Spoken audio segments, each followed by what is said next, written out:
benign is the tree. benign অর্থ দয়ালু, is হয়, the tree, benign is the tree, দয়ালু হয় গাছ। ওকে,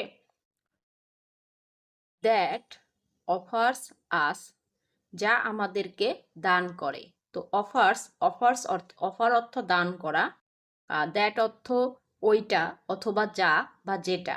তো এখানে দ্যাট অর্থ যা বা যেটা বোঝাচ্ছে, ওইটা বোঝাচ্ছে না।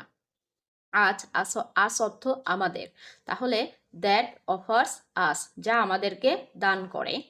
ফ্রুট অ্যান্ড ফুয়েল ফ্রি, বলছে ফল এবং জ্বালানি ফ্রি। ফ্রি অর্থ মুক্ত, স্বাধীন অথবা বিনা টাকায়, বিনামূল্যে। তো এখানে ফ্রি অর্থ বিনামূল্যে বা বিনা টাকায় বোঝাচ্ছে। তাহলে ফ্রুট অ্যান্ড ফুয়েল ফ্রি।